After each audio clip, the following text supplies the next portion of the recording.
السلام علیکم۔ ناول جھیل کنارے کنکر، قسط نمبر 15۔ اگلی صبح اشر اس کے بیدار ہونے سے قبل ہی اٹھ کر ناشتہ تیار کر چکا تھا۔ وہ خاصی تاخیر سے اٹھ کر نیچے آئی تو سامنے ہی اشر بیٹھا اس کا انتظار کر رہا تھا۔ Good morning. وہ شرمندہ دکھائی دے رہا تھا۔ ثانیہ محض سر کے اشارے سے جواب دیتی ٹیبل کے قریب آ گئی۔ ناراض ہو؟ ثانیہ کے چہرے پر غصہ عود آیا۔ تمہیں کیا لگتا ہے کل رات جو حرکت تم نے کی اس کے بعد مجھے تم سے ناراض نہیں ہونا چاہیے؟ I am sorry Sania, I swear مجھے بالکل ہوش نہیں تھا میں کیا کر رہا ہوں۔ سمجھو رات نشے نے مت مار رکھی تھی۔ پلیز معاف کر دو، تم اچھی طرح سے جانتی ہو میں ایسا نہیں ہوں۔ وہ شرمندہ تھا۔ ثانیہ کی پیشانی کی سلوٹیں کم پڑ گئیں۔ اٹس اوکے، مگر میں نے فیصلہ کیا ہے جب تک ہماری شادی نہیں ہو جاتی ہم اکٹھے نہیں رہیں گے۔ چائے دانی سے کپ میں چائے انڈیلتے اس نے اپنے فیصلے سے آگاہ کیا۔ اشر کے چہرے کا رنگ جیسے ایک دم پھیکا پڑ گیا۔ ٹھیک ہے، جو تم مناسب سمجھو۔ میں تو پہلے بھی صرف تمہاری خوشی کے لیے ہی یہاں رہ رہا تھا۔ Thank you. چلو جلدی سے ناشتہ کرو پھر شاپنگ کے لیے نکلتے ہیں، آج برائڈل ڈریس بھی خریدنا ہے۔ سچ میں ثانیہ بہت ایکسائٹیڈ ہو رہا ہوں۔ تم سوچ بھی نہیں سکتی میرے دل میں تمہارے لیے کتنی عزت اور محبت ہے۔ اگر تم اس پینڈو سے شادی کی حماقت نہ کرتی تو آج ہم دونوں ایک بے حد آسودہ زندگی بسر کر رہے ہوتے۔ اب وہ اپنے لیے چائے نکال رہا تھا۔ ثانیہ محض اس بات میں سر ہلا کر رہ گئی۔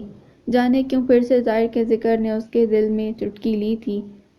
تقریباً 40 منٹ کے بعد وہ اشر حسین کے ساتھ اپنی شادی کی فائنل شاپنگ کر رہی تھی۔ آج موسم میں ہلکی سی تمازت تھی۔ دھوپ اتنی شدید نہیں تھی کہ چبھتی، مگر اسے چبھ رہی تھی۔ جانے ایک رات میں ہی کیا ہوا کہ اس کا دل بجھ کر رہ گیا۔ شاپنگ کے بعد مارکیٹ سے واپسی پر اس نے گاڑی گاؤں کے راستے پر ڈال دی۔ اشر راستے میں ہی اتر گیا۔ حویلی پہنچی تو چودرانی جیسے اسی کی منتظر تھیں۔ ست بسم اللہ، میری دھی کو حویلی یاد آ گئی۔ وہ بڑے سے صحن میں بیٹھی کبوتروں کو دانہ ڈال رہی تھیں۔ ثانیہ لبوں پر پھیکی مسکان سجائے چپ چاپ ان کی گود میں سر رکھ کر لیٹ گئی۔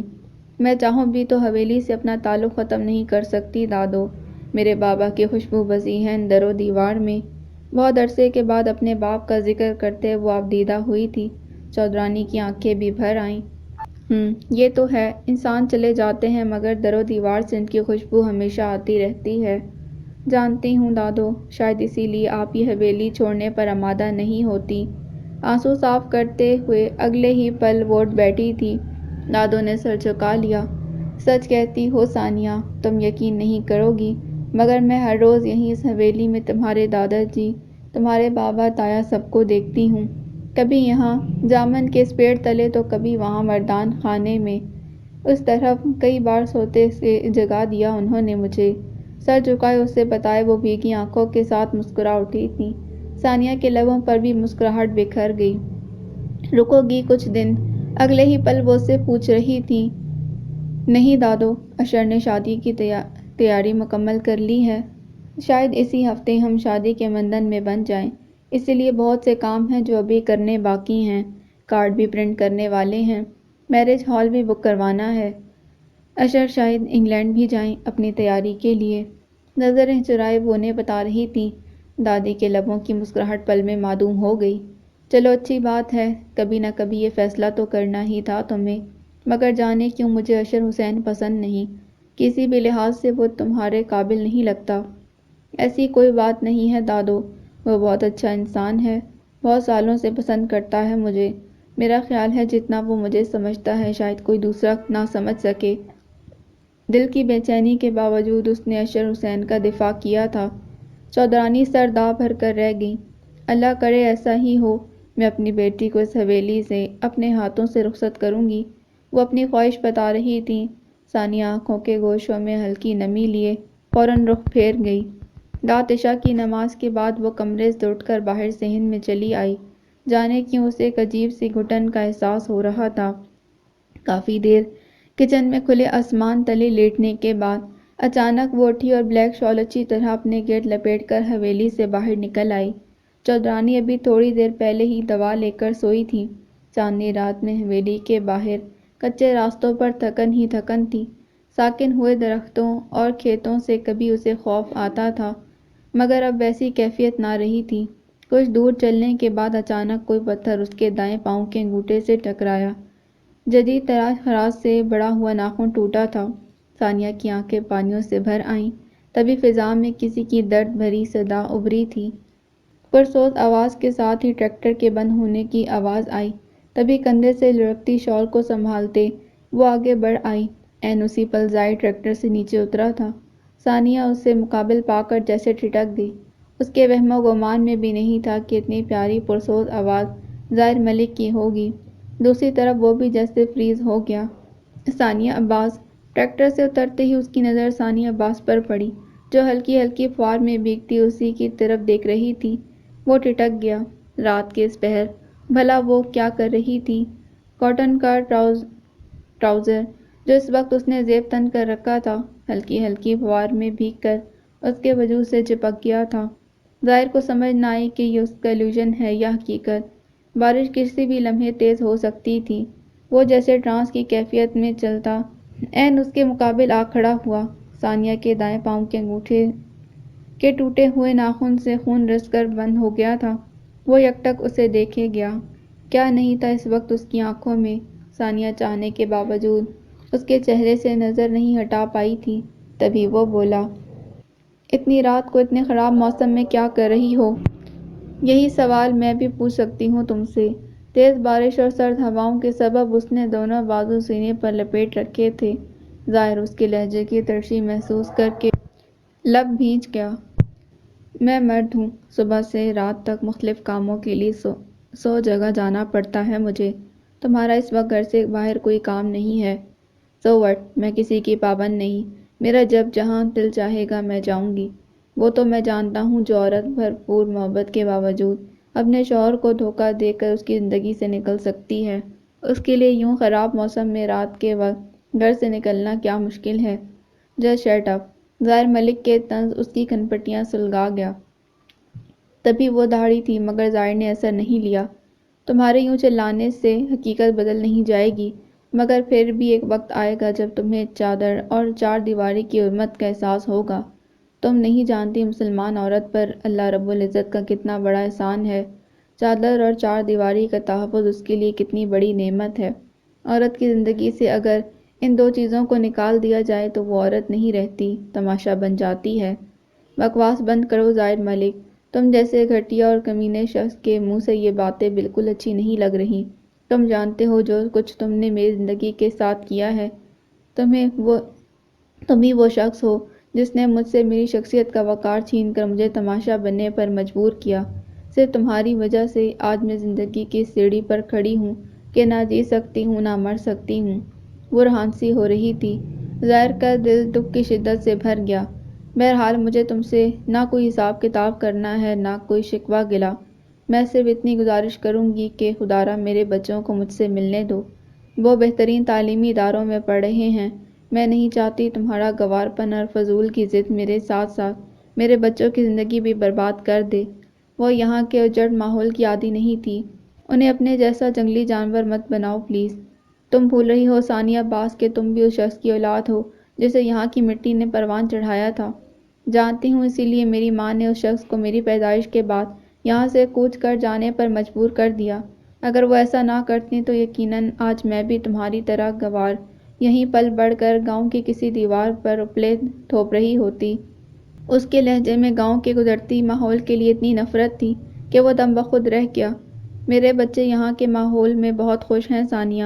جہاں تک ان کی تعلیم و تربیت کی بات ہے تو اس کے لیے تمہیں اتنا فکرمند ہونے کی ضرورت نہیں۔ اللہ سونے کی مہربانی سے ان کے باپ میں اتنا دم ہے کہ وہ تم سے زیادہ مہنگے اداروں میں ان کی تعلیم و تربیت کا بندوبست کر سکتا ہے۔ خوب واقف ہوں میں آپ کی ہمت اور دولت سے۔ جو شخص اپنے بچپن کی منگ اور محبت کو پانے کے لیے دوسروں کے گھروں میں ڈاکے ڈالے، دن رات کولوں کے بیل کی طرح کھیتوں میں پسینہ بہا کر بھی اپنا ٹھکانہ تک نہ بدل سکے، وہ میرے بچوں کو کیا دے سکتا ہے سوائے ناکام حسرتوں کے؟ وہ میرے بھی بچے ہیں، تمہیں ان کی فکر کرنے کی ضرورت نہیں۔ ضرورت ہے، ایک دم سے وہ چلائی تھی۔ ماں ہوں میں ان کی، میرا بھی ان پر اتنا ہی حق بنتا ہے جتنا کہ تمہارا۔ ماں! ثانیہ کے طنز نے اس کے دل پر نشتر کا کام کیا۔ وہ ماں جو بنا کسی قصور کے ننھے فرشتوں کی پیدائش سے پہلے ہی انہیں اپنی کوکھ سے گرانے چلی تھی، وہ ماں جس نے صرف اپنی خواہش کی تسکین کے لیے ان معصوم پھولوں کو ان کے باپ سے دور کر دیا، جو صرف اپنے نفس کی بھوک کے لیے ساری حدود اور قیود بھلا کر ایک قطعی غیر محرم مرد کے ساتھ زندگی کے شب و روز گزارتے ہوئے اپنی پاکیزگی اور نسوانیت پر سوالیہ نشان لگا رہی ہے۔ اس ماں کے حق کی بات کر رہی ہو تم؟ نشتر لگانے میں اس شخص کا بھی کوئی ثانی نہیں تھا۔ ثانیہ عباس کا دل کٹ کر رہ گیا۔ وہ بولی تو اس کا لہجہ بھاری ہو رہا تھا۔ اس فکر میں گھلنا چھوڑ دو زائد ملک کہ میں کیا ہوں، کیسی ہوں۔ بس اتنا یاد رکھو کہ میں جیسی بھی ہوں تمہارے بچوں کی ماں ہوں، اور یہ سچائی تم چاہو بھی تو بدل نہیں سکتے۔ جانتا ہوں میں اسی بات کا دکھ ہے مجھے۔ بہرحال میرے بچے میرے گھر میں بہت خوش ہیں۔ گاؤں کی زندگی میں ان کے لیے جو مزہ اور تھرل ہے وہ شاید تمہارے اے سی رومز اور قیمتی کارپٹ سے سجے محل میں نہیں، اسی لیے میں چاہ کر بھی انہیں تمہارے حوالے نہیں کر سکتا۔ ہاں تم چاہو تو کسی بھی وقت ان سے مل سکتی ہو، روکوں گا نہیں۔ وہ شخص مکمل بے حس ہو چکا تھا۔ ثانیہ نے رخ پھیر لیا۔ بارش کے سرد قطروں کے ساتھ اس وقت جو آنسو اس کی آنکھوں سے گر رہے تھے وہ جیسے آگ تھے۔ بارش کی تیزی کے ساتھ ہی بجلی بھی زور و شور سے چمکی اور بادل گرجنا شروع ہو گئے۔ تبھی وہ بولا تھا، موسم کے تیور ٹھیک نہیں، میرے خیال میں اب تمہیں یہ ایڈونچر ترک کر کے گھر چلنا چاہیے۔ چلی جاؤں گی، تمہیں میری فکر میں گھلنے کی ضرورت نہیں۔ ضرورت کیوں نہیں؟ صرف تمہارے ختم کر لینے سے ہمارا تعلق ختم نہیں ہو سکتا، وہ بہت نرم لہجے میں کہہ رہا تھا۔ ثانیہ کا غصہ پھر اود آیا۔ کس تعلق کی بات کر رہے ہیں آپ؟ کیا ہے ہمارے بیچ؟ کیا نہیں ہے ہمارے بیچ؟ گہری نگاہوں سے اس کی طرف دیکھتے اس نے اپنے مضبوط ہاتھ ثانیہ عباس کے کندھوں پر جما دیے۔ تم کیا سمجھتی ہو مجھ سے اور میرے ماحول سے جان چھڑانے کے لیے تم نے ساری دنیا میں یہ ڈھنڈورا پیٹ دیا کہ میں نے تمہیں طلاق دے دی ہے، جبکہ تم اچھی طرح جانتی ہو کہ ایسا نہیں، پھر بھی ہمارا تعلق ٹوٹ جائے گا۔ میں تم سے اور تمہاری ذات سے دستبردار ہو جاؤں گا، کبھی نہیں، وہ کہہ رہا تھا، اور ثانیہ کی آنکھیں اس کے انکشاف پر جیسے پھٹی کی پھٹی رہ گئیں۔ کیا کہا تم نے؟ میں نے ساری دنیا میں ڈھنڈورا پیٹا کہ تم نے مجھے طلاق دے دی؟ ہاں، جسٹ شٹ اپ، میں سوچ بھی نہیں سکتی تھی کہ تم اتنے گھٹیا انسان ثابت ہو سکتے ہو۔ طلاق کے وہ پیپر جو تم نے مجھے بھجوائے تھے وہ میں نے سائن نہیں کیے تھے، تم نے کیے تھے۔ بایاں ہاتھ پوری قوت سے اس کے سینے پر مارتے وہ دھاڑی تھی۔ تم نے بے آسرا کیا ہے میرے بچوں کو۔ باپ کے ہوتے ہوئے محرومیوں کے ساتھ رہنے پر مجبور کیا۔ کتنی کوشش کی تھی میں نے اور میری ماما نے اس تعلق کو بچانے کے لیے، مگر کوئی کوشش بارآور ثابت نہ ہو سکی۔ جس طرح اپنی مرضی سے زبردستی تم نے مجھے اپنی زندگی میں شامل کیا، اسی طرح اپنی مرضی سے چپ چاپ نکال بھی دیا۔ برائے لہجے کے ساتھ کہتی وہ اب رو رہی تھی۔ ظاہر ملک شاکڈ انداز میں یکٹک اسے دیکھے گیا۔ کیا بکواس ہے یہ؟ میں نے کوئی پیپرز بھجوائے تھے ہی نہیں طلاق کے۔ بکواس تم کر رہے ہو۔ صرف تمہاری وجہ سے، تمہارے دیے ہوئے دکھ کی وجہ سے میری ماں مر گئی۔ تم بھول سکتے ہو مگر وہ لمحات میں کبھی نہیں بھول سکتی جب دیار غیر میں 2 ننھے بیمار بچوں کے ساتھ میں قطعی سرد ماحول میں اکیلی انہیں لے کر بیٹھی تھی اور وہاں کوئی مجھے تسلی دینے والا نہیں تھا۔ ثانیہ میں سچ کہہ رہا ہوں، میرا یقین نہیں کر رہی تم۔ اب وہ روحان سا ہو چلا تھا۔ ثانیہ نے بھیگی ہوئی سرخ آنکھوں کے ساتھ ہاتھ اٹھا کر اسے مزید بولنے سے روک دیا۔ بس کرو ظاہر، مت اتنے گناہ اپنے سر لو کہ بخشش مشکل ہو جائے۔ میری ماں اس طلاق کی گواہ تھی جو تم نے مجھے دی، اشر بھی گواہ ہے اور خود تمہاری ماں بھی۔ نہیں یقین آتا تو جا کر پوچھ لو اپنی ماں سے۔ جتنی بے خوفی اور اعتماد سے وہ کہہ رہی تھی، ظاہر برف ہو کر رہ گیا، مگر وہ بنا اس کی طرف دیکھے برستی بارش میں آگے بڑھ گئی تھی۔ ظاہر سنسا ساکت وہیں کھڑا رہا۔ چاند سیڑھیوں سے گر گیا تھا اور اس کی بائیں ٹانگ پر چوٹ آئی تھی۔ تب سے وہ مما مما چلا رہا تھا۔ ظاہر نے اسے سنبھالنے کی کوشش کی تھی مگر وہ اس کے قابو میں نہیں آ رہا تھا۔ گڑیا الگ پریشان ہو گئی۔ سائرہ گرم دودھ لے کر آئی تو اس نے ہاتھ مار کر وہ اسی پر گرا دیا۔ تبھی سی کی آواز کے ساتھ اس نے ایک تھپڑ اسے جڑ دیا۔ ظاہر ہکا بکا رہ گیا۔ کم بخت منحوس مارے، میں کوئی ملازمہ ہوں جو ہر وقت ان کے ناز اٹھاتی رہوں؟ اتنے ہی نازوں پلے ہیں تو رہیں شہر میں اپنی ماں کے پاس، یہاں میری جان عذاب میں ڈالنے کیوں آ گئے ہیں؟ وہ جھنجھلا گئی۔ ظاہر کا چہرہ غصے سے سرخ ہو گیا۔ تمہاری ہمت کیسے ہوئی میرے بیٹے کو تھپڑ مارنے کی؟ تن کر سائرہ کے سامنے کھڑا وہ پہاڑ ہی تو لگ رہا تھا۔ وہ بھی غصے میں آ گئی۔ اپنے بیٹے کا تھپڑ نظر آ گیا۔ میرا جلا ہوا بازو اور پاؤں دکھائی نہیں دے رہا۔ وہ بچہ ہے، تکلیف ملی ہے تو اس کا مقابلہ کرو گی؟ میں نے تکلیف نہیں دی ہے اسے، جو تمہارے یہ بچے تگنی کا ناچ نچا کر رکھے مجھے سارا دن جیسے میں انہیں سنبھالتی ہوں۔ مجھے ہی پتا ہے، تمہیں تو ان کی ماں کا سوگ منانے سے ہی فرصت نہیں۔ زبان سنبھال کر بات کرو سائرہ، میں اپنے بچوں کے لیے ایسا رویہ برداشت نہیں کر سکتا۔ برداشت نہیں کر سکتے تو جا کر شہر چھوڑ آؤ ان کو واپس۔ پہلے ہی ان کی ماں کی وجہ سے کم اذیت میں نہیں ہوں میں، جو تم نے انہیں بھی لا کر میرے سر پر بٹھا دیا۔ چٹاک۔ ابھی وہ بات پوری بھی نہ کر پائی تھی کہ زائر کے بھرپور تماچے نے اس کا دماغ چکرا کر رکھ دیا۔ اتنی ہی تنگ اور عاجز ہو میرے بچوں سے تو کرو شادی اور دفع ہو جاؤ یہاں سے۔ میں نے کوئی ٹھیکہ نہیں اٹھا رکھا تمہیں ساری عمر بٹھا کر کھلانے کا۔ یہ گھر میرا اور میرے بچوں کا ہے، یہ جب تک چاہیں گے یہاں رہیں گے۔ دیکھتا ہوں کون نکالتا ہے انہیں یہاں سے۔ اماں جو قریب ہی بیٹھی تھی، اس کے چہرے سے امڑتا جلال دیکھ کر سہم گئی۔ بڑے دنوں کے بعد سائرہ نے بھی اپنے رنگ دکھائے تھے۔ صرف ایک لمحے کی صورتحال نے انہیں بہت کچھ سوچنے پر مجبور کر دیا۔ زائر گھر سے نکل چکا تھا۔ سائرہ بھی تیزی سے امڑتے آنسوؤں کے ساتھ رسوئی میں چھپ گئی تھی۔ وہ روتے ہوئے چاند کو گود میں لیے بہت کچھ سوچے گئی۔ ابھی کل رات گھر واپسی پر انہوں نے زائر کو روتے ہوئے دیکھا تھا۔ صبح جب وہ فجر کی نماز ادا کر رہی تھی تو سرخ آنکھوں کے ساتھ ان کے قریب آ کر مصلے پر بیٹھ گیا تھا۔ اماں! جو ہی انہوں نے دعا مکمل کی اس نے پکار لیا۔ جواب میں وہ اس کا پریشان چہرہ دیکھ کر حیران ہی تو رہ گئی۔ ماں صدقے جائے کیا ہوا؟ اماں کیا میں نے آپ کے سامنے ثانیہ کو طلاق دی تھی؟ وہ رو رہا تھا۔ وہ دہل گئی۔ اللہ رحم کرے، ایسا تجھ سے کس نے کہا؟ جس نے بھی کہا ہو تو بتا نا اماں، کیا میں نے کسی بھی طریقے سے اسے خود سے الگ کیا؟ سرخ بھیگے ہوئے چہرے کے ساتھ جس طرح وہ روتے ہوئے پوچھ رہا تھا، ان کا کلیجہ منہ کو آ گیا۔ نہیں، بالکل نہیں۔ تو پھر وہ کیوں کہتی ہے کہ آپ اس طلاق کی گواہ ہیں جو میں نے اسے دی تھی؟ ایک دم سے وہ بلکا تھا۔ ماں بیٹے کا ایسا حال دیکھ کر اندر سے کٹ گئی۔ میں نہیں جانتی، ضرور وہ کسی بڑی غلط فہمی کا شکار ہو گئی ہے۔ خدا گواہ ہے میری اس سے ایسی کوئی بات نہیں ہوئی۔ اماں کا چہرہ اور ان کا لہجہ ان کی سچائی کا منہ بولتا ثبوت تھا۔ زائر نے سختی سے آنکھیں بند کر لیں۔ وہ ایسا کیوں کر رہی ہے میرے ساتھ؟ اماں، میں نہیں جی سکتا اس کے بغیر۔ ان کا وہ شیر بیٹا جو کبڈی اور کشتی میں گاؤں کے 10 لڑکوں کو بھی ایک ساتھ چند لمحوں میں زمین چٹا دیتا تھا، وہ ان کے سامنے بے بسی کی تصویر بنا رو رہا تھا، اور وہ بھی ایک عورت کے لیے۔ انہیں لگا جیسے ان کا دل اپنے بیٹے کے دکھ پر غم کی شدت سے پھٹ جائے گا۔ کہاں ملی وہ تجھے؟ اگلے ہی پل انہوں نے پوچھا تھا، مگر زائر نے ان کا سوال نہیں سنا۔ نم آنکھوں کے ساتھ وہ اٹھا تھا اور تیزی سے کمرے سے نکل گیا۔ سارا دن وہ اس کے بارے میں سوچ سوچ کر پریشان ہوتی رہی، اور اب یہ نیا تماشا ہو گیا تھا۔ انہوں نے سوچ لیا اب وہ سائرہ کو رخصت کرنے میں زیادہ دیر نہیں کریں گی۔ ثانیہ جب سے زائر سے مل کر شہر واپس آئی تھی، بے حد اداس رہنے لگی تھی۔ پہلی والی بے چینی اور نفرت کی جگہ یاسیس نے لے لی تھی۔ گو اچھی طرح دل کا غبار نکال کر وہ ہلکی پھلکی ہو گئی تھی، مگر کوئی چیز تھی جو اسے خوش رہنے نہیں دے رہی تھی۔ اشر نے شادی کی تیاری مکمل کر لی۔ لوگوں اور قریبی دوستوں میں کارڈ بھی بٹ گئے تھے۔ ہنی مون کی ٹکٹس بھی فائنل ہو گئی تھی۔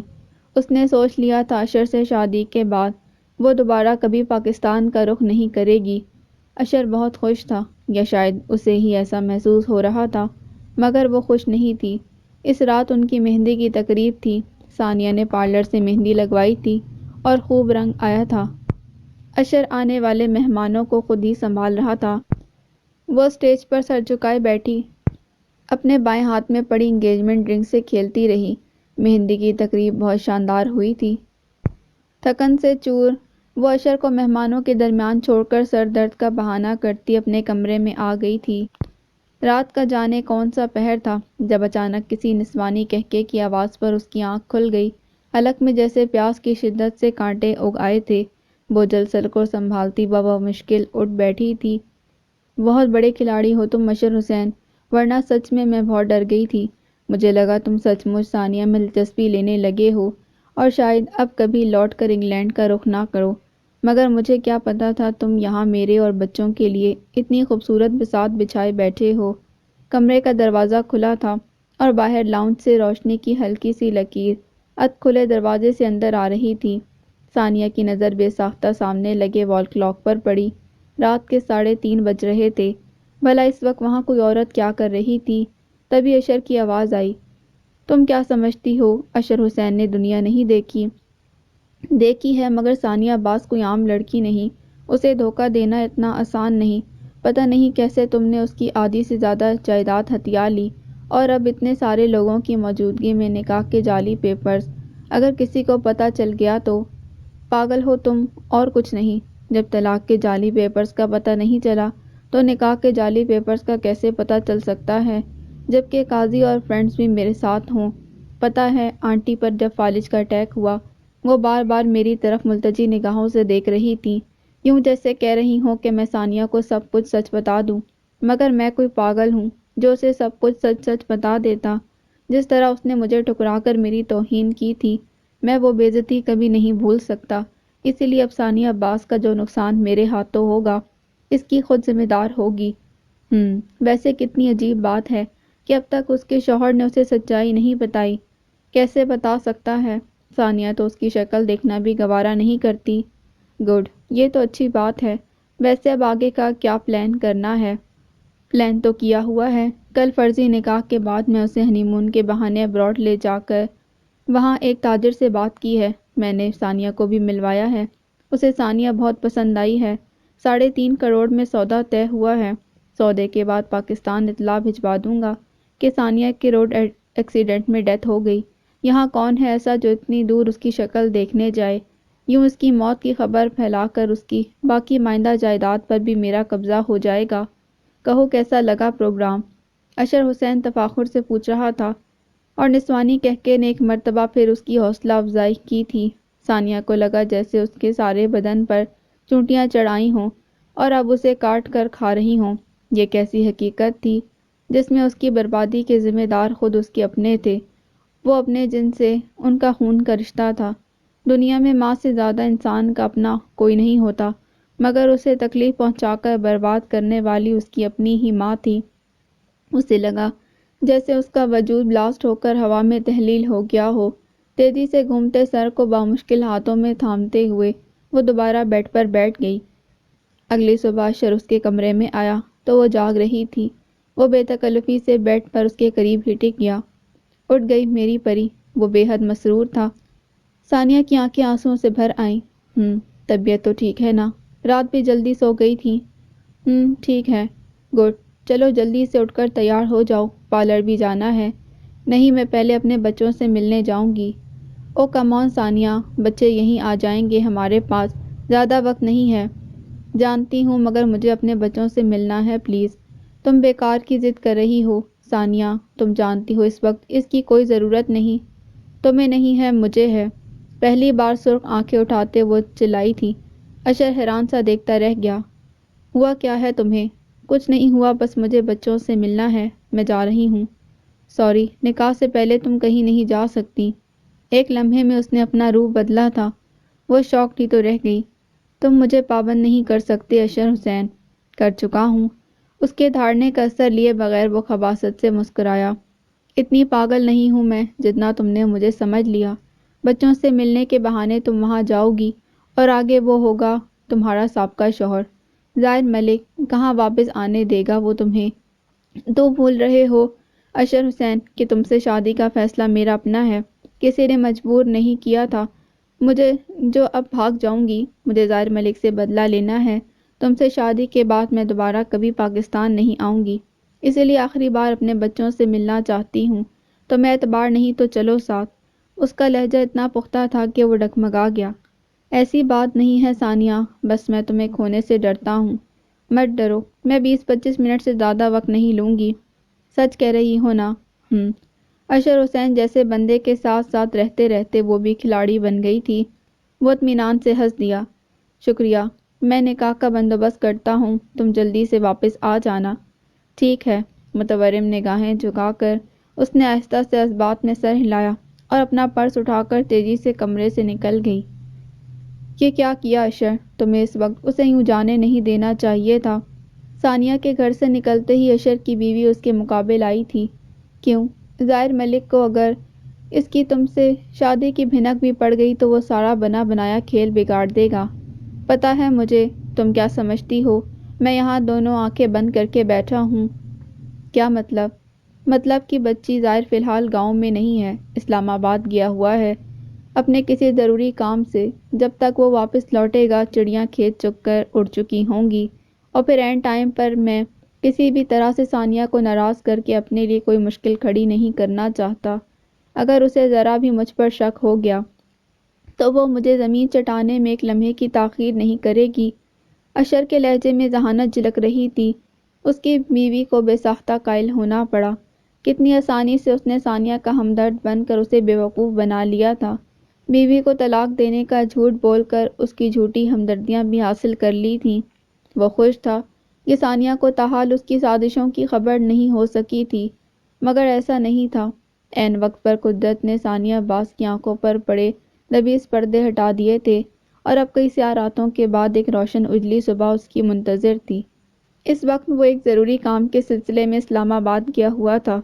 ہلکی ہلکی بارش میں شام ڈھلے ہوٹل سے وہ اپنے دوست کامران سے ملنے کے لیے اس کی رہائش گاہ پر آیا تھا جب اسے ثانیہ عباس کی شادی کی اطلاع ملی۔ کامران اشر حسین کے قریبی جاننے والوں میں سے تھا۔ تبھی اس وقت جب وہ اس کے ڈائننگ روم میں بیٹھا چائے پی رہا تھا، کامران نے اس سے کہا، یار مجھے تو سمجھ نہیں آتی، آخر زندگی کے اتنے اہم معاملات پر یہ عورتیں عقل سے کام کیوں نہیں لیتی؟ کیوں، کیا ہوا؟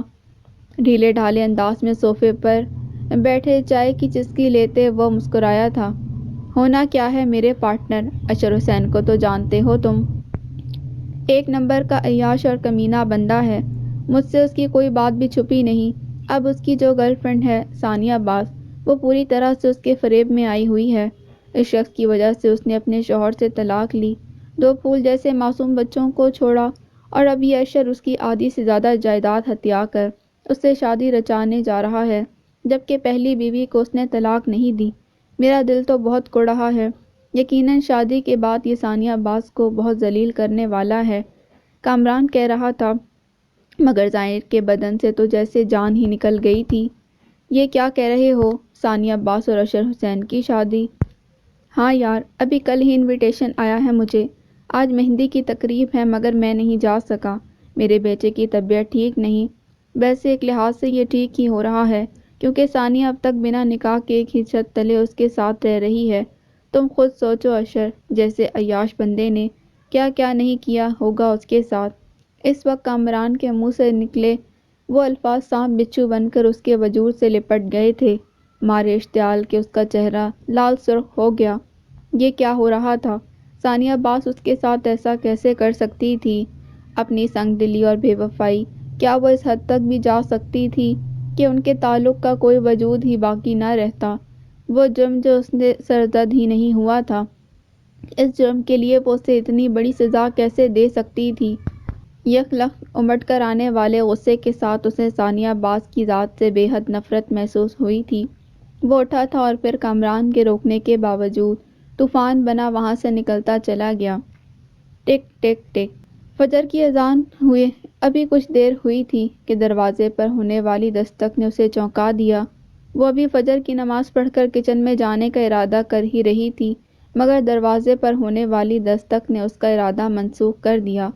3 دن ہوئے تھے ظاہر گھر نہیں آیا تھا، نہ ہی خیر خبر کی کوئی اطلاع دی تھی۔ سبھی اس کے لیے پریشان تھے۔ اس وقت بھی اس کا دل دھڑکا تھا اور وہ تیزی سے دروازے کی طرف آئی۔ کون؟ کنڈی گراتے اس نے پوچھ لیا تھا، مگر اگلے ہی پل ثانیہ عباس کو اپنے مقابل کھڑے دیکھ کر ٹھٹک گئی۔ تم؟ مجھے اماں اور ظاہر سے ملنا ہے۔ محلوں میں پلنے والی وہ شہزادی اس وقت کسی فقیر سے کم دکھائی نہ دے رہی تھی۔ ظاہرہ کی پیشانی پر سلوٹیں پڑ گئیں۔ وہ اس وقت گھر پر نہیں ہے، بعد میں آنا، تنک کر کہنے کے ساتھ اس نے دروازہ ثانیہ عباس کے منہ پر بند کر دیا۔ ثانیہ کٹ کر رہ گئی۔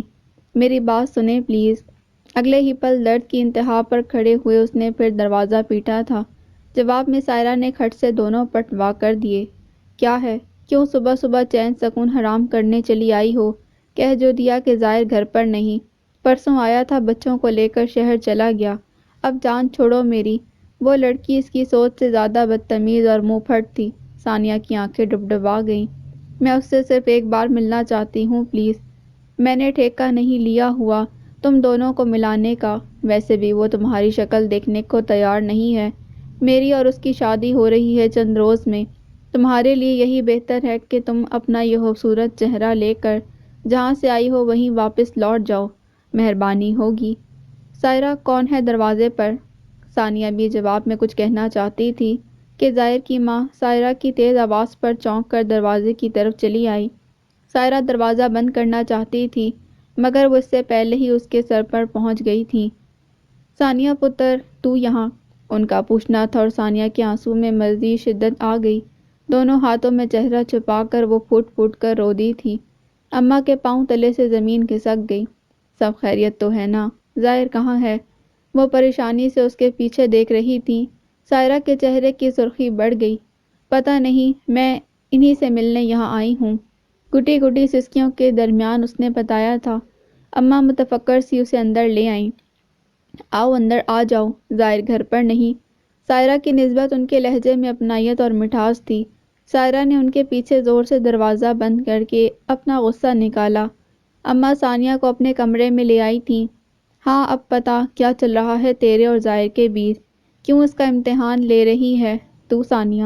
کتنے سال ہو گئے میرے بیٹے کے لبوں سے مسکراہٹ ٹوٹ گئی ہے۔ بہت رویا ہے وہ تیرے لیے، کیوں کر رہی ہے تو اس کے ساتھ ایسا؟ ثانیہ دیکھ سکتی تھی وہ اپنے بیٹے کے لیے بے حد آزردہ تھی۔ وہ ملول سی نظریں جھکا گئی۔ میں بھی اس کے لیے بہت روئی ہوں اماں، میرا خدا جانتا ہے۔ بہت بے سکون رہی ہوں میں اس سے دور رہ کر، مگر سارا قصور صرف میرا نہیں تھا۔ میرے اور ظاہر کے بیچ بہت بڑی غلط فہمی کی دیوار حائل ہو گئی تھی۔ وہ رو رہی تھی اور پھر بہتے آنسوؤں کے ساتھ اس نے گزرے 5 سالوں کا احوال ان کے گوش گزار کر دیا۔ اماں اپنا دل تھام کر رہ گئیں، جبکہ سائرہ جو بظاہر ناشتے کی تیاری کر رہی تھی مگر اس کے اندر غم اور غصے کے ابال اٹھ رہے تھے۔ ثانیہ باز کے ہوتے ہوئے وہ اپنی منزل کبھی نہیں پا سکتی تھی، لہٰذا اس وقت اگر اس کے دماغ میں کوئی خیال تھا تو وہ صرف ثانیہ باز کو راستے سے ہٹانے کا، جو اس کے خوابوں کی دنیا درہم برہم کرنے کے لیے پھر سے اس کی اور ظاہر کی زندگی میں آ گئی تھی۔ دن اچھا خاصا چڑھ آیا تھا۔ ثانیہ اپنی ساری رودات اماں کے سپرد کرنے کے بعد اب آسودہ سے ان کے کندھے سے ٹیک لگا کر بیٹھی تھی۔ خونی رشتوں سے فریب کے بعد اسے ان رشتوں کی قدر اور اہمیت کا پتہ چلا تھا جو سونے کی طرح خالص تھے، جنہیں اس کی ذات اور اسٹیٹس سے کوئی لالچ نہیں تھا۔ اللہ رب العزت کی پاک ذات کے بعد جو اس کی عزت کی حفاظت کرنا جانتے تھے۔ ایک ہفتہ قبل اشر حسین کو چکر دے کر وہ سیدھی حویلی چلی آئی تھی اور پھر بنا کچھ بتائے دادی اماں کے گلے رکھ کر اتنا روئی تھی کہ وہ بے ہوش ہو گئی۔ پورے 3 دن لگے تھے اسے خود کو سنبھالنے میں۔ اس دوران اشر نے اس سے بات کرنے کی بہت کوشش کی مگر وہ اس کی شکل دیکھنے کو بھی تیار نہیں تھی۔ چوتھے روز جو سب سے پہلا کام اس نے کیا وہ اشر حسین پر فراڈ کی FIR درج کروانے کا تھا۔ اشر حسین جو راتوں رات باہر بھاگنے کی تیاری کر رہا تھا پھنس کر رہ گیا۔ محبت کے نام پر کسی کے اعتبار کا خون کرنے کی سزا تو ملنی ہی تھی، تاہم اس نے اپنی ساکھ خراب ہونے کے ڈر سے اس سے معافی مانگ کر اس کی تمام جائیداد واپس اس کے نام کر دی تھی۔ اس کام سے فراغت کے بعد دادی ماں کی نصیحت اور ڈھارس بندھانے پر اس نے ظاہر کے گاؤں کا رخ کیا۔ وہ نہیں جانتی تھی وہ اسے معاف کرے گا یا نہیں، مگر وہ ایک بار اس کے قدموں میں گر کر اسے معافی ضرور مانگ لینا چاہتی تھی۔ بارش ہو رہی تھی۔ پچھلے کئی دنوں کے شدید حبس کے بعد اس روز بارش ہوئی تھی۔ پورے 15 دن ہو گئے تھے ظاہر نے گاؤں کا رخ نہیں کیا۔ وہ تو جیسے گاؤں آنے والا راستہ ہی بھول بیٹھا تھا۔ ثانیہ روز اس کا انتظار کرتی اور روز اس کی آس ٹوٹ جاتی۔ ظاہر کے ماں باپ کی خدمت کو اس نے اپنا نصب العین بنا لیا تھا مگر دل کو چین نہیں تھا۔ سائرہ ہر وقت منہ پھلائے پھرتی تھی۔ آج کل اس نے گاؤں کے نائی کے بیٹے کے ساتھ دعا سلام کر رکھی تھی۔ کوئی نہیں جانتا تھا اس دعا سلام کے پیچھے اس کا کیا مقصد کار فرما تھا۔ ثانیہ کے آنے کے بعد اس نے گھر کے کام کاج سے بھی ہاتھ اٹھا لیا تھا۔ سارا دن گھر کی چھت پر بیٹھی وہ جانے کیا کیا پلان بناتی رہتی۔ پورے 15 دن کے بعد اس روز ظاہر نے گھر کا رخ کیا تھا۔ ثانیہ اس وقت کپڑے دھونے میں مصروف تھی، ساتھ ہی اس نے تندور جلا رکھا تھا۔ سائرہ گھر پر نہیں تھی، لہٰذا وہ اکیلی ہی بھاگ بھاگ کر سب کچھ سمیٹ رہی تھی جب وہ کھلے دروازے سے گھر کے اندر چلا آیا۔ اماں، دروازہ کیوں کھلا ہے؟ کتنی بار کہا ہے دروازہ کھلا مت چھوڑا کریں، مگر آپ کو؟ قدرے خفگی سے کہتا بھی وہ 2 قدم ہی اٹھا پایا تھا کہ سامنے کپڑے سمیٹتی ثانیہ عباس کو دیکھ کر ٹھٹک گیا۔ منہ کے الفاظ بھی منہ میں ہی رہ گئے۔ تم یہاں؟ ثانیہ کی آنکھیں اسے دیکھتے ہی آنسوؤں سے بھر آئیں۔ فقط چند روز میں ہی کتنا بدل گیا تھا وہ، چہرے کا سارا حسن اور جاذبیت جیسے ماند پڑ گئی تھی۔ ہلکی ہلکی بڑی ہوئی شیو اور بکھرے بالوں نے اس کے اندر کا حال اس کے اوپر خوب واضح کر دیا تھا۔ وہ شخص واقعی محبت کرنا جانتا تھا۔ ثانیہ نے ہاتھ پکڑ کر دوبارہ تار پر کپڑے ڈال دیے تھے۔ سائرہ! اس سے پہلے کہ وہ اسے کچھ کہتی اس نے فوراً دھاڑ کر سائرہ کو آواز دے ڈالی، مگر وہ گھر پر ہوتی تو جواب دیتی۔ تبھی راستے میں پڑی بالٹی کو ٹھوکر مارتے ہوئے وہ اماں کے کمرے کی طرف بڑھ آیا۔ اماں! ماں صدقے جائے کیوں چلا رہا ہے؟ وہ ابا کو کپڑے تبدیل کروا رہی تھیں تبھی اس کے دھاڑنے پر فوراً لپکتے باہر آ گئیں۔ کہاں تھا اتنے دن؟ نہ خیر نہ خبر، حال بھی فقیروں جیسا بنا رکھا ہے۔ میرے حال کو چھوڑیں، سائرہ کہاں ہے؟ اس کے چہرے پر سرخی تھی۔ اماں گھبرا گئیں۔ یہیں محلے میں کسی کے گھر گئی ہوگی۔ بات کیا ہے؟ بلا کر لائیں اسے۔ الو کی پٹھی کو نہ اپنی عزت کا خیال ہے نہ کسی اور کی۔ شدید غصے میں بنا ثانیہ کی ذات کو کوئی اہمیت دیے وہ اپنے کمرے کی طرف بڑھ گیا۔ ثانیہ جہاں کی تہاں کھڑی رہ گئی۔ تھوڑی ہی دیر بعد سائرہ گھر آئی تو وہ اس پر چڑھ دوڑا۔ کہاں تھی تم؟ اس کی آنکھوں میں تیرتی غصے کی سرخی نے سائرہ کو بھی پریشان کر دیا۔ کیوں؟ ایسے کیوں پوچھ رہا ہے تو؟ جو پوچھا ہے اس کا جواب دے، زیادہ بکواس کرنے کی ضرورت نہیں۔ ایک مرتبہ پھر وہ دھاڑا تھا۔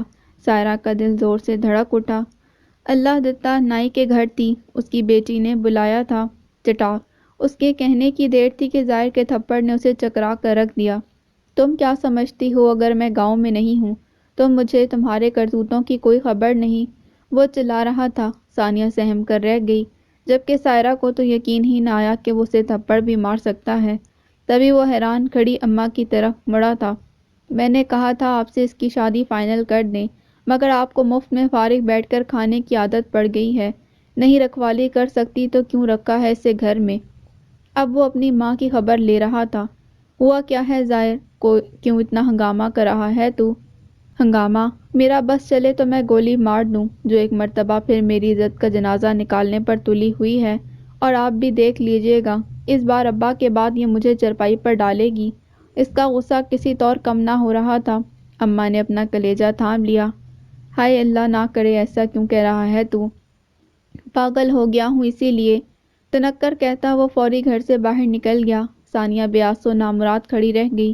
وہ بے نیاز سا جیسے گھر آیا تھا ویسے ہی نکل گیا، یوں جیسے اسے ثانیہ کے آنے نہ آنے سے کوئی فرق ہی نہ پڑا ہو۔ سائرہ اسے نفرت سے گھورتی کچن میں جا گھسی تھی۔ وہ گمسم سی وہیں کھڑی رہی۔ ساون شروع ہو گیا تھا۔ دن میں 2-3 بار وقفے وقفے سے بارشیں ہو رہی تھیں۔ اس روز رات میں ثانیہ کی آنکھ کھلی تو زائر اسی کمرے میں اس سے کچھ فاصلے پر سو رہا تھا۔ پتہ نہیں وہ کب آیا تھا۔ اماں آج کل سائرہ کی شادی کے لیے خاصی سرگرم تھیں۔ وہ سارا دن پاگلوں کی طرح زائر کا انتظار کرتی رہتی، مگر وہ جیسے ادھر آنا ہی بھول چکا تھا۔ ایک سزا تقدیر نے اسے دی تھی اور ایک سزا اب زائر ملک اسے دے رہا تھا۔ وہ اندر ہی اندر گلنا شروع ہو گئی۔ زائر نے بچے شہر میں ہاسٹل میں چھوڑ دیے تھے تاکہ ان کی تعلیم کا حرج نہ ہو۔ باہر صحن میں پھر بارش ہو رہی تھی۔ ثانیہ خاموشی سے اٹھی اور زائر کی چرپائی کے قریب چلی آئی۔ کروٹ کے بل لیٹا وہ بے خبر سو رہا تھا جب اس نے خاموشی سے آنسو بہاتے اپنے ہونٹ اس کے پیروں پر رکھ دیے۔ وہ جاگا تھا اور پھر فوراً سے بیشتر اس نے اپنے پاؤں اوپر سمیٹ لیے۔ زائر پلیز مجھے معاف کر دو پلیز۔ اس بات کے لیے؟ اس کے لہجے میں اب بھی کاٹ تھی۔ ثانیہ کے آنسوؤں میں مزید شدت آ گئی۔ تم جانتے ہو میں تم سے کس بات کی معافی مانگ رہی ہوں؟ مت مانگو، کیونکہ مجھے تمہاری معافی کی ضرورت نہیں، تنک کر کہتا وہ فوراً کمرے سے باہر نکل آیا۔ ثانیہ بھی اس کے پیچھے چلی آئی تھی۔ زائر میں بہت شرمندہ ہوں، میری بات سن لو پلیز، پھر جو چاہے سزا دے دینا، میں عفو نہیں کروں گی۔ مجھے تمہاری کوئی بات نہیں سننی، کیونکہ جس ثانیہ عباس کو میں نے اپنی عزت بنایا تھا وہ تم نہیں ہو۔ وہ اس کی طرف پشت کیے کھڑا تھا۔ تبھی ثانیہ اس کی آنکھوں سے ٹوٹے آنسوؤں کو دیکھ نہ سکی۔ ظاہر پلیز، میں نے تمہاری عزت کے ساتھ کوئی سودا نہیں کیا۔ اچھا، 5 سال دیار غیر میں ایک قطعی غیر محرم شخص کے ساتھ شب و روز گزار کر اس کے ساتھ شادی کی پلاننگ کر کے تم سمجھتی ہو تم نے میری عزت کا سودا نہیں کیا؟ اس بار وہ اس کی طرف پلٹا تھا اور ثانیہ اس کی آنکھوں سے ٹوٹتے آنسو دیکھ کر دنگ رہ گئی۔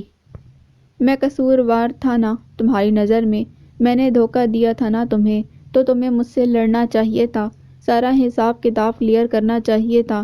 فرار اس مسئلے کا حل نہیں تھا۔ قطعی جنونی انداز میں اسے کندھوں سے پکڑ کر جھنجھوڑتے ہوئے وہ جذباتی ہوا تھا۔ ثانیہ کے لبوں کو جیسے قفل لگ گیا۔ وہ پلٹا تھا اور پھر کمرے میں جا کر اس نے اندر سے چٹخنی لگا لی تھی۔ ثانیہ فجر تک وہیں صحن میں بیٹھی بھیگتی رہی۔ شہر میں ظاہر کا بنگلہ تکمیل پا گیا تھا، لہٰذا آج کل وہ شہر آیا ہوا تھا۔ بنگلے کی ملکیت اس نے ثانیہ باز کے نام کر دی تھی۔ اس روز موسم بہت اچھا تھا۔ ثانیہ چھت پر بیٹھی مسلسل ظاہر کے بارے میں سوچے جا رہی تھی جب سائرہ اس کے لیے دودھ کا گلاس لے کر وہیں چلی آئی۔ شام میں دودھ دھونا اور پھر سب گھر والوں کو تقسیم کرنا اس کی ذمہ داری تھی۔ ثانیہ نے قدموں کی چاپ پر پلٹ کر اس کی طرف دیکھا۔ یہ لو دودھ، خالہ نیچے بلا رہی ہیں تمہیں۔ آج اس کے دیکھنے تک وہ قریب آ چکی تھی۔ ثانیہ نے رخ پھیر لیا۔ نہیں، آج دل نہیں چاہ رہا۔ دل نہیں چاہ رہا تو سرے شام ہی منع کر دیتی۔ اب اس میں چینی مکس ہو گئی ہے، کہاں سنبھال کر رکھوں بتاؤ؟ وہ فوراً ہی بے حد تلخ ہو گئی۔ ثانیہ نے جھگڑے سے بچنے کے لیے گلاس تھام لیا۔ ٹھیک ہے، میں پی لوں گی، اماں سے کہہ دو ابھی تھوڑی دیر میں آتی ہوں۔ ٹھیک ہے، گلاس لے آنا ساتھ، لٹ مار کہتے وہ واپس پلٹ گئی۔ ثانیہ کتنی ہی دیر گلاس تھامے وہیں بیٹھی رہی اور اسی دوران اس نے 3-4 گھونٹ دودھ کے بھرے تھے۔ وہ ابھی سیڑھیوں پر تھی کہ اس کا سر چکرانا شروع ہو گیا۔ دودھ کا آدھا بھرا گلاس اس کے ہاتھ سے چھوٹ گیا۔ سامنے کا منظر بھی دھندلانے لگا۔ مزید سیڑھیاں کراس کرنا اس کے لیے ممکن ہی نہ رہا۔ عین اسی لمحے کرم داد نے دروازے پر دستک دی تھی، جبکہ اماں جو کمرے میں بیٹھی ابھی نماز سے فارغ ہوئی تھیں، دھڑام سے کچھ گرنے کی آواز پر فوراً کمرے سے باہر آئی۔ ثانیہ درد سے بے حال اپنا پیٹ پکڑے سیڑھیوں پر گری تھی۔ ان کے پاؤں تلے سے جیسے زمین نکل گئی۔ ظاہر اس وقت شاپنگ کر رہا تھا جب اسے کرم داد کا فون آ گیا۔ وہ اماں کے ساتھ ثانیہ کی حالت غیر ہونے پر اسے شہر لے کر آ رہا تھا۔ ظاہر ہکا بکا رہ گیا۔ ابھی کل ہی تو وہ گھر سے آیا تھا، تب تک وہ ٹھیک تھی، پھر ایک ہی دن میں ایسا کیا ہو گیا؟ بچے اس کے ساتھ تھے۔ اس نے فوراً انہیں ہاسٹل واپس چھوڑا اور بائیک مطلوبہ ہسپتال کی طرف دوڑا دی۔ جس وقت کرم داد اماں اور ثانیہ کے ساتھ ہسپتال پہنچا، اس کا رنگ خطرناک حد تک زرد پڑ چکا تھا۔ راستے میں 2 بار کیب بھی ہو گئی تھی۔ اس کے باوجود اسے دیکھ کر ظاہر کے پاؤں تلے سے زمین نکل گئی۔ ایمرجنسی وارڈ میں فوری ایڈمٹ کرنے کے باوجود ڈاکٹرز کچھ بھی کہنے سے قاصر تھے۔ فوراً سے بیشتر اس کا معدہ واش کیا گیا، مگر اب بھی اس کی حالت تسلی بخش نہیں تھی۔ ظاہر کو لگا جیسے کسی نے اس کے بدن سے جان کھینچ لی ہو۔ لاکھ بے وفائیوں اور عداوتوں کے باوجود وہ لڑکی اس کی زندگی تھی، اور اب تو اماں کی زبانی اس کی ساری کہانی سن کر وہ اس کی طرف سے اپنا دل بھی کسی حد تک صاف کر چکا تھا۔ پھر ایک دم سے اچانک یہ کیا ہو گیا؟ ثانیہ کی رپورٹ آ چکی تھی۔ ظاہر فوراً ڈاکٹر کی طرف لپکا۔ ڈاکٹر صاحب، اب کیسی حالت ہے ثانیہ کی؟ ابھی بے ہوش ہے۔ جب تک وہ ہوش میں نہیں آ جاتی ان کے بارے میں کچھ بھی کہنا مشکل ہے۔ لیکن ہوا کیا ہے؟ ابھی کل تک تو وہ بالکل ٹھیک تھی۔ جی ہاں، کل تک ٹھیک تھا، مگر ابھی کچھ گھنٹے قبل انہیں زہر دیا گیا ہے۔ اسی وجہ سے ان کی حالت خطرناک صورت تک پہنچی ہے۔ آپ دعا کریں انہیں جلد از جلد ہوش آ جائے، نہیں تو کچھ بھی کہنا قبل از وقت ہوگا۔ خالص پیشہ ورانہ انداز میں ڈاکٹر نے کہا اور پھر آگے بڑھ گیا۔ ظاہر بت بنا جہاں کا تہاں کھڑا رہ گیا۔ قریب کھڑی اماں کرم داد بھی ہکا بکا رہ گئے۔ میں ابھی آتا ہوں اماں، آپ پلیز ثانیہ کا خیال رکھیے گا۔ اگلے ہی پل کچھ سوچتے ہوئے اس نے اماں سے کہا اور پھر کرم داد کی پکار کے باوجود تیزی سے وہاں سے نکل آیا۔ تقریباً 40 منٹ کے بعد جس وقت وہ گھر پہنچا، ظاہرہ آئینے کے سامنے کھڑی اپنے بال سنوار رہی تھی۔ اس کے لبوں پر اس لمحے ایک عجیب سی پرسکون مسکراہٹ تھی۔ ظاہر کی آنکھوں میں خون اتر آیا۔ ارے تم یہاں کیا کر رہے ہو؟ ثانیہ کی طبیعت ٹھیک نہیں، ماسی اسے لے کر شہر گئی ہے، بتایا نہیں تمہیں کسی نے؟ چٹا ابھی وہ پوری بات بھی نہ کر سکی کہ ظاہر کے زوردار تھپڑ نے اس کے 14 طبق روشن کر دیے۔ کیوں زہر دیا تم نے ثانیہ کو؟ بولو۔ وہ اس کے دراز بالوں کو مٹھیوں میں جکڑے دھاڑ رہا تھا۔ سائرہ بلبلا کر رہ گئی۔ بال چھوڑو میرے۔ ڈٹا۔ بجائے بال چھوڑنے کے اس نے اسے ایک اور زوردار تھپڑ رسید کیا۔ کیا سمجھتی ہو میں مرنے دوں گا اسے آسانی سے؟ اسے جو میری زندگی ہے، میرے بچوں کی ماں ہے۔ تمہیں کیوں نہ مار دوں میں اس کے بدلے، تاکہ سارا قصہ ہی پاک ہو جائے۔ قہر کی علامت بنا وہ نہایت نفرت آمیز لہجے میں کہہ رہا تھا۔ سائرہ کی جان پر آ گئی۔ چھوڑو مجھے، مار کر چھوڑوں گا؟ اتنی آسانی سے چھوڑ دیا تو ہلکائے کتے کی طرح پھر کسی کو کاٹ کر مار ڈالو گی تم؟ قطعی جنونی انداز میں اب وہ اس کا گلا دبا رہا تھا۔ سائرہ کے ہاتھ پیر سرد پڑ گئے۔ وہ تو سمجھی تھی ثانیہ کو راستے سے ہٹا کر وہ ظاہر کو پا لے گی، مگر یہ ظاہر تو اس کا ظاہر ہی نہیں رہا تھا۔ یہ تو صرف ثانیہ عباس کا ہو کر رہ گیا تھا۔ وہ ضد کی پکی تھی، مگر اس کی تقدیر نے اس کا ساتھ نہیں دیا تھا۔ ایک لمحہ لگا اسے شکست تسلیم کرنے میں، اور اس نے چپ چاپ خود کو ظاہر ملک کے سپرد کر دیا۔ محبت کی حویلی جو صرف اس کی ملکیت تھی، اس نے خود اسے غیر آباد کر کے وہاں کسی اور کو بسنے کا موقع دیا تھا، تو پھر اب گلہ کس سے کرتی؟ ظاہر نے اس کی حالت بگڑنے پر اسے حقارت سے پرے پھینک دیا تھا۔ یاد رکھنا سائرہ، افضل، اگر میری ثانی کو کچھ ہوا تو اس سے پہلے خود اپنے ہاتھوں سے تمہیں زندہ زمین میں گاڑ دوں گا، اور یہ محض دھمکی نہ سمجھنا۔ جتنی حقارت اس کے لہجے میں تھی، اس سے کہیں زیادہ حقارت اس کی آنکھوں میں تھی۔ سائرہ افضل نے پہلی بار خود کو مٹی ہوتے دیکھا۔ ثانیہ عباس کو ہوش آ گیا تھا۔ اس کی آنکھ کھلی تو اس کے دونوں بچے دائیں بائیں اس کے پاس بیٹھے تھے، جبکہ ظاہر عجیب دیوانوں سے حال میں دونوں بازو سینے پر باندھے قریب کھڑا اسے دیکھے جا رہا تھا۔ ابھی تھوڑی دیر پہلے ہی اس نے زبردستی اماں کو کرمداد کے ساتھ گاؤں واپس بھیجا تھا، کیونکہ وہاں سائرہ کے ساتھ ساتھ اس کا بوڑھا بیمار باپ تھا جسے دیکھ بھال کی ضرورت تھی۔ چاند کی نظر اس کی کھلی آنکھوں پر پڑی تو اس نے فوراً جھک کر اس کا گال چوم لیا۔ اٹھیے نا ماما، پاپا کہتے ہیں اچھے بچے اتنی دیر تک نہیں سوتے۔ اس کی نصیحت پر گڑیا نے بھی جھک کر ماں کا گال چوما تھا۔ جی ماما، اور آپ کو پتہ ہے پاپا کب سے رو رہے ہیں، کھانا بھی نہیں کھایا انہوں نے۔ گڑیا کو باپ کی فکر تھی۔ ثانیہ نے اس کی اطلاع پر نظر اوپر کی تو ظاہر اس کے سرہانے کھڑا اسی کو دیکھ رہا تھا۔ خوبصورت آنکھوں کے گوشوں میں جھلکتی نمی اسے پوشیدہ نہ رہ سکی تھی۔ اس نے آہستہ سے پلکیں موند لیں۔ ثانیہ! اگلے ہی پل وہ اس کا ہاتھ تھامے اسے پکار رہا تھا۔ ثانیہ کی بند پلکوں سے آنسو ٹوٹ کر گالوں پر پھسل آئے۔ I am sorry, please. اپنے ہاتھوں سے اس کے آنسو صاف کرتے وہ ذرا سا جھکا تھا۔ اس نے دوبارہ آنکھیں کھول دیں۔ سوری کس لیے؟ مدت کے بعد اس کی قربت پر وہ قدرے کنفیوز ہوئی جب وہ بولا، ہر اس تکلیف کے لیے جو میری وجہ سے تم نے برداشت کی۔ نہیں، میں آپ کو اتنی آسانی سے معاف نہیں کروں گی۔ کیوں؟ وہ قدرے مزید جھک گیا۔ ثانیہ بچوں کی موجودگی کی وجہ سے گھبرا گئی۔ بعد میں بتاؤں گی۔ وہ اس کی گھبراہٹ پر ہنسا۔ 3 روز کے بعد ہسپتال سے ڈسچارج کروا کر وہ اسے شہر کے بنگلے میں لے آیا تھا۔ ثانیہ گاڑی سے اتری تو حیران رہ گئی۔ یہ کیا ہے؟ سرپرائز، وہ مسکرا رہا تھا۔ مطلب؟ وہ الجھی تھی، تبھی ظاہر نے اس کا ہاتھ تھام لیا۔ تمہیں گاؤں کے ماحول سے الجھن ہوتی ہے نا، اس لیے میں نے شہر میں یہ گھر تمہارے لیے بنایا ہے، تاکہ تمہیں اور بچوں کو کوئی مسئلہ نہ ہو۔ بظاہر دیہات کے ماحول میں پرورش پانے والا وہ شخص اپنے قد میں کتنا بڑا تھا، یہ ثانیہ عباس نے اس وقت جانا۔ بچے ان کے ساتھ نہیں تھے۔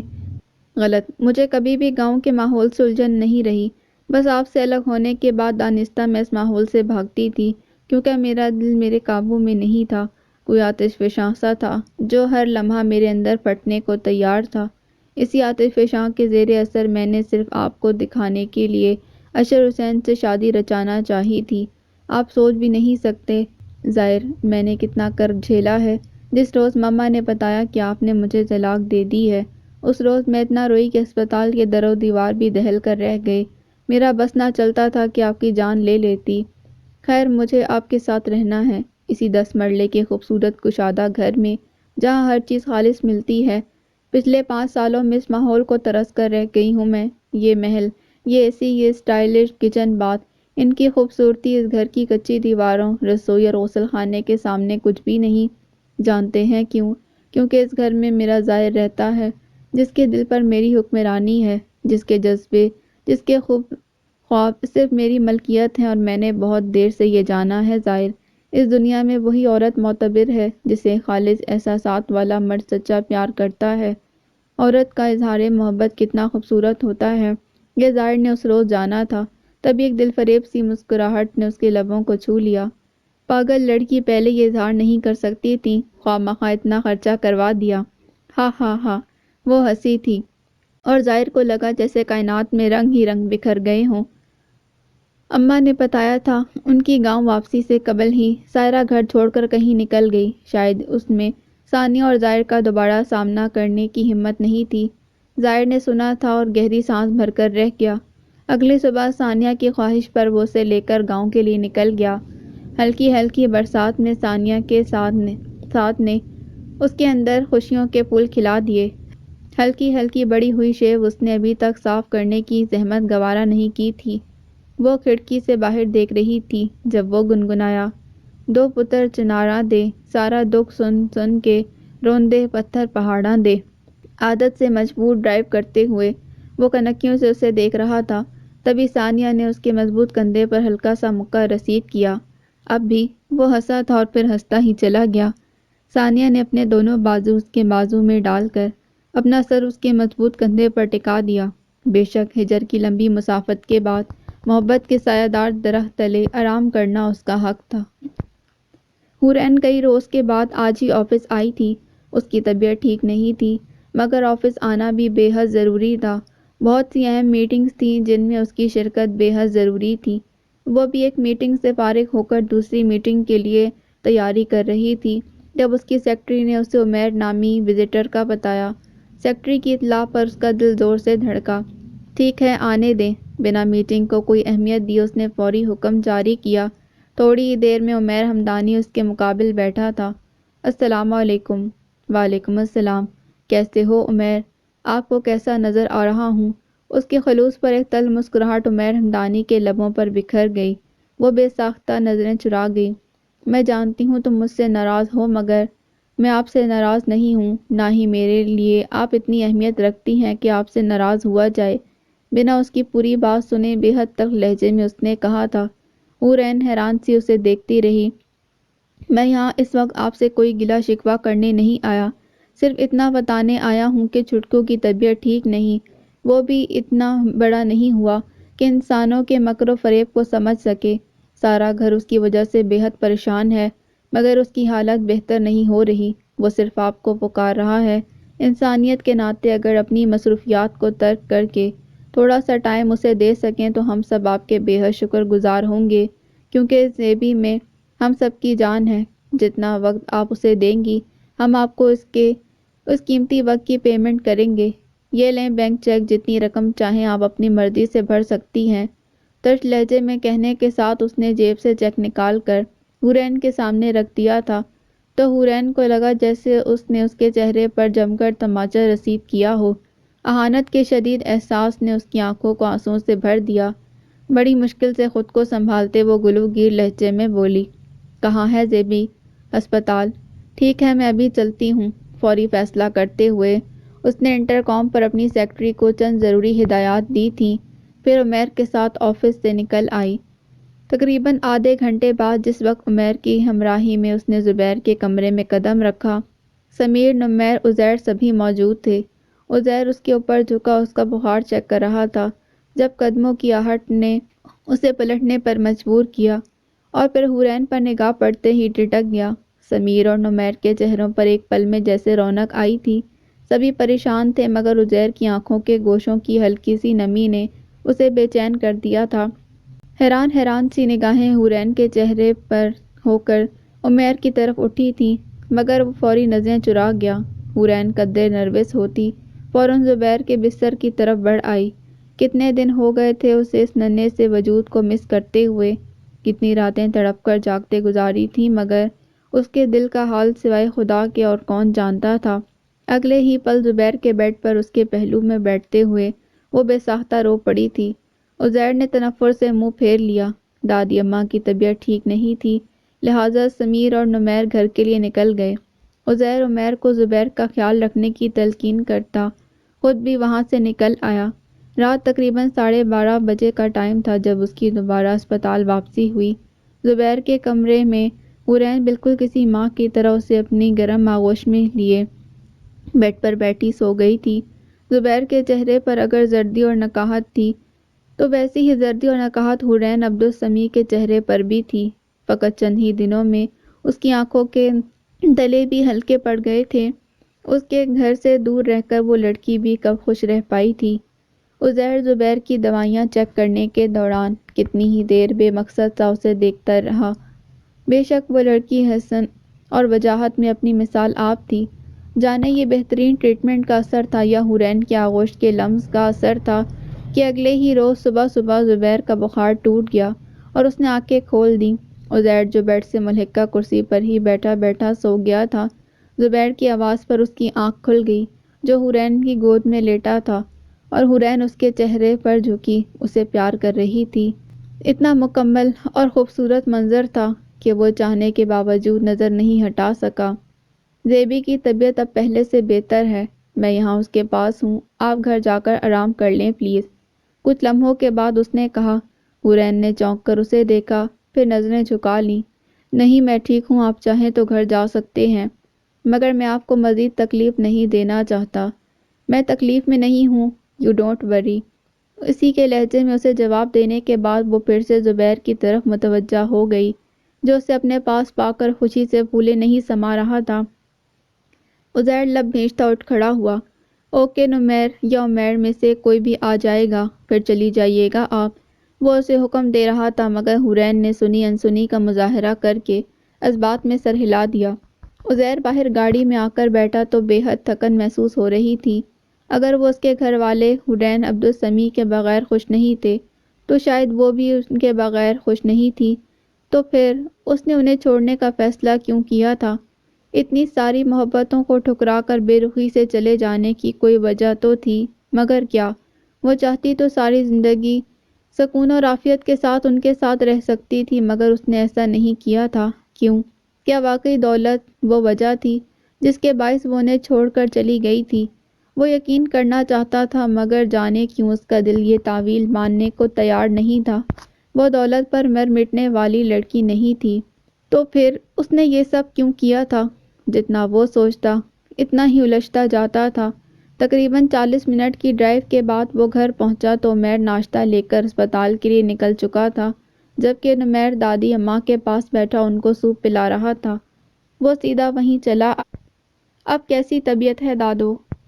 ٹھیک ہوں۔ حورین کے جانے کے بعد وہ بہت چپ ہو کر رہ گئی تھیں، بیمار بھی رہنے لگی تھیں۔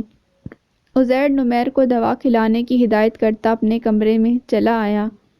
سارا بدن تھکن سے ٹوٹ رہا تھا، تبھی پہلے اس نے ٹھنڈے پانی سے شاور لیا، پھر کچن میں چلا آیا، اپنے لیے ایک کپ گرما گرم چائے بنائی اور بستر میں گھس گیا۔ سنڈے کی چھٹی کے باعث آفس جانے کی پریشانی بھی نہیں تھی۔ دوپہر کو تقریباً 1 بجے اس کی آنکھ کھلی تو سمیر اور نمیر کا زبردست جھگڑا ہو رہا تھا۔ سمیر کی چھٹیاں ختم ہو رہی تھیں، اسے جاب پر واپس جانا تھا اور اسی کی تیاری میں تھا، مگر نمیر کا کہنا تھا کہ اس کی طبیعت ٹھیک نہیں، لہٰذا سمیر اس کا ہاتھ بٹا کر جائے۔ کچن ڈھیروں گندے برتنوں سے اٹا پڑا تھا، کیونکہ پچھلے 3-4 روز سے انہوں نے برتن دھونے کی زحمت ہی گوارا نہیں کی تھی۔ یہی حال کپڑوں اور گھر کی صفائی کا بھی تھا۔ اس سے پہلے ان کا جھگڑا مار پیٹ کی شکل اختیار کرتا، عزیر نے بستر چھوڑ دیا۔ سمیر ڈٹائی کا مظاہرہ کرتے گھر سے نکل چکا تھا۔ عزیر نے نمیر کو بھی کچن سے نکال دیا۔ واقعی حورین عبدالسمیع نے ان کی عادتیں بہت بگاڑ دی تھیں۔ شرٹ کے بازو فولڈ کرتے ہوئے سب سے پہلے اس نے گندے برتنوں کا ڈھیر صاف کیا، پھر کپڑوں کی طرف آ گیا۔ سمیر، نمیر اور عمیر سمیت اس کا بھی ایک جوڑا ایسا نہیں تھا جسے پہن کر وہ آفس جا سکتا۔ پچھلے ایک ہفتے سے وہ لوگ اپنے کپڑے دھوبی سے دھلوا رہے تھے، مگر کب تک؟ پیٹ میں بھوک لگی تھی، کیونکہ پچھلے 24 گھنٹوں میں اس نے سوائے ایک کپ چائے کے دوسری کوئی چیز حلق سے نہیں اتاری تھی۔ تاہم بھوک کو پسے پش ڈال کر اس نے مشین لگائی اور اکیلا ہی میلے کپڑوں کے ساتھ 2 ہاتھ کرتا رہا۔ شام 4 بجے اس کی حالت دیکھنے سے تعلق رکھتی تھی۔ عمیر اسپتال سے آیا تو آٹا گوندھ چکا تھا اور اب سالن بنانے کے لیے پیاز کاٹ رہا تھا۔ پینٹ کے پائچے کافی اوپر تک بھیگے ہوئے تھے، جبکہ اسے زکام بھی ہو رہا تھا۔ عمیر نے آتے ہی روٹی بنائی، دادی اماں کو کھچڑی بنا کر دی اور عزیر کے دھلے ہوئے کپڑوں کو پریس کرنے بیٹھ گیا۔ تقریباً 1 گھنٹے تک کھانا تیار ہوا تو دونوں بھائی ڈائننگ ٹیبل پر آ گئے۔ نمیر کی آنکھ بھی کھل چکی تھی۔ تینوں نے مل کر کھانا کھایا، پھر عزیر کھانا نکال کر خود ہسپتال کے لیے نکل آیا اور عمیر کو آرام کی تلقین کی۔ سمیر گھر واپس آیا تو عمیر سو رہا تھا، جبکہ نمیر دادی ماں کو دوا کھلانے کی کوشش کر رہا تھا۔ وہ ایک نظر ان دونوں پر ڈال کر کچن میں چلا آیا۔ بھوک کا احساس خوب زوروں پر تھا، مگر ہاٹ پاٹ میں صرف ایک ہی روٹی بچی پڑی تھی، وہ بھی جلی ہوئی۔ اسے غصہ تو بہت آیا، مگر پھر صبر شکر کر کے وہی روٹی پیٹ میں اتار لی۔ وہاں کون سی ماں یا بیوی تھی جو نیند سے اٹھ کر تازہ روٹی بنا کر دیتی، جبکہ باہر سے کھانا کھانے کی ان بھائیوں میں سے کسی کو بھی عادت نہیں تھی۔ عزیر کھانا لے کر ہسپتال پہنچا تو حورین بیڈ پر اس کے پہلو میں ہی مزے سے سو رہی تھی۔ فضا میں خنکی بڑھ گئی۔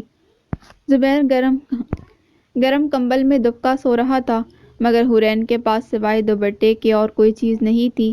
تبھی کھلی کھڑکی سے اندر آتے ہوا کے سر جھونکوں نے اسے خاصا کپکپا رکھا تھا۔ عزیر نے آگے بڑھ کر کھانا بیڈ کی سائڈ ٹیبل پر رکھا اور کھڑکی کے پٹ بند کر دیے۔ پچھلے 24 گھنٹوں سے وہ لڑکی اپنی ہر مصروفیت کو پس پش ڈالے وہاں زبیر کے ساتھ تھی، اور اس دورانیے میں ایک مرتبہ بھی اس نے گھر جا کر آرام کرنے کی ضرورت محسوس نہیں کی تھی۔ کتنی ہی دیر وہ اسے یکٹک دیکھتا رہا، پھر اچانک ہی آگے بڑھ کر اس نے اپنا گرم کوٹ اس کے اوپر ڈال دیا۔ اگلے روز اس نے آفس سے چھٹی کی تھی۔ دادوں کا چیک اپ کروانے کے ساتھ ساتھ اسے بازار سے گھر کے لیے سودا سلف بھی لانا تھا، سو اسی کی ذمہ داری تھی۔ ان تمام کاموں سے فارغ ہو کر اس نے گھر کی صفائی شروع کر دی۔ وہ نہیں چاہتا تھا کہ وہ لوگ پل پل حورین کو یاد رکھیں اور آپس میں لڑتے رہیں۔ شام تک تھکن سے چور وہ اپنے کمرے میں آیا تو جسم کا انگ انگ ٹوٹ رہا تھا۔ پتہ نہیں حورین یہ سب کام اتنی آسانی سے کیسے کر لیتی تھی۔ شاور لے کر اپنے لیے چائے بنانے کے بعد وہ بستر پر آیا تو نظر نیلے کور والی اس خوبصورت ڈائری پر پڑی جو آج صفائی کے دوران اسی کے کمرے سے برآمد ہوئی تھی۔ تبھی وہ اسے گود میں لے کر بیٹھ گیا۔